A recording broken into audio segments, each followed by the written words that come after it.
Hello guys, আসসালামু আলাইকুম। Welcome to back my channel. আজ তোমাদের জন্য নিয়ে এসেছি খুবই সাধারণ একটা রেসিপি।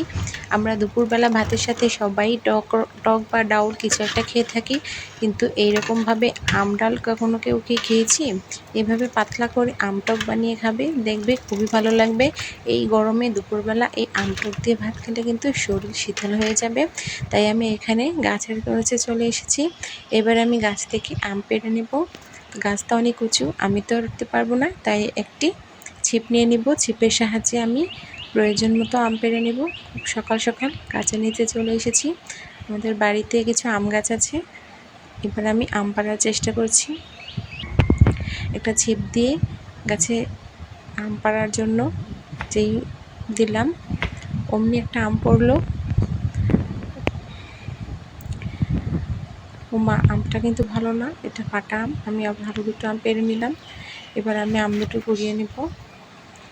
আমার আম নেওয়া হয়ে গিয়েছে। এবার আমি আমার প্রয়োজনীয় সামগ্রী পেয়ে গিয়েছি। এবার আমি রান্নায় চলে যাব। আমার দুটো আম যথেষ্ট হয়েছে, আর প্রয়োজন নেই। আমি অল্প টক তৈরি করব। এখানে আমি একটা বড় সাইজের আলু নিয়ে নিয়েছি। এবার আমি এইগুলো একসাথে সেদ্ধ বসিয়ে দিয়েছি। প্রয়োজন মতো পানি দিয়ে ঢাকনা দিয়ে ঢেকে সেদ্ধ বসিয়ে দিলাম। দেখুন সিদ্ধ হয়ে গিয়েছে। আম দুটো খুব ভালো করে সিদ্ধ হয়ে গিয়েছে। আর আলুটা যেহেতু বড় ছিল, তাই আমি পরে কেটে দিয়েছিলাম, সেটা দেখানো হয়নি। আম সিদ্ধ হয়ে একদম ভেঙে গিয়েছে। আর আলুগুলো দেখুন কত ভালো করে সিদ্ধ হয়ে গিয়েছে। এবার আমি আলুর খোসা ছাড়িয়ে নেব। আলুর খোসাগুলো ছাড়িয়ে আলু সব চটকে নেব। আম চটকে শাঁস বের করে নেব। এখানে আমি শিং মাছ কুচি করে নিয়েছি। এই শিং মাছ কুচি করে পরিষ্কার করে ধুয়ে রেখেছি। আর আমি এখানে আমগুলো কিন্তু হাতের সাহায্যে রস বের করে নিয়েছি। আর এখানে আলুগুলো হাতের সাহায্যে এইভাবে করে গুঁড়ো করে নিচ্ছি। এবার আমি পাত্রে একটু পানি, হলুদ, মরিচ, ধনিয়া, লবণ সব পরিমাণ মতো দিয়ে মাছটা সেদ্ধ বসিয়ে দিয়েছি। মাছটা কিন্তু অনেকটা সেদ্ধ হয়ে গিয়েছে।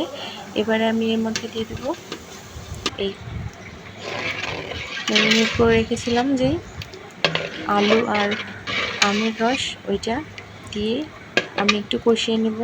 এতে কোনো রকম তেল ব্যবহার করব না।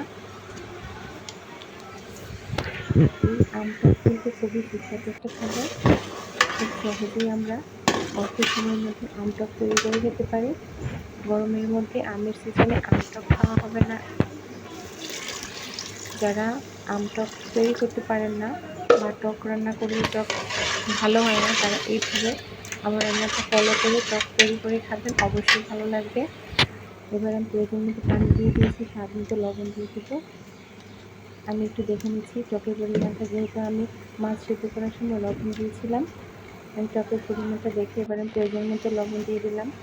এটা কিন্তু অনেক টক হয়েছে, কেননা আমি আম এখানে রস করে দিয়েছি, কোনো পিস করে দেইনি। আমার টকটা কিন্তু ফুটে উঠেছে। এইভাবে করে টক রান্না করে খেলে কিন্তু খুবই ভালো লাগে। আমি এখানে কাঁচামরিচ দিয়েছি, মাঝখান দিয়ে ভেঙে দিয়েছি, মরিচগুলো আস্তে করে দিইনি।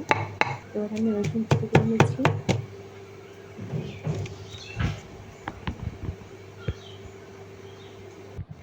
আমার টকটা কিন্তু মাঝামাঝি হয়ে গিয়েছে। এবার আমি একটু ছোটো করে রসুন দিয়ে দিলাম। রসুন দেওয়ার পর আমি আবারও 5 মিনিটের মতো জাল করে নেব।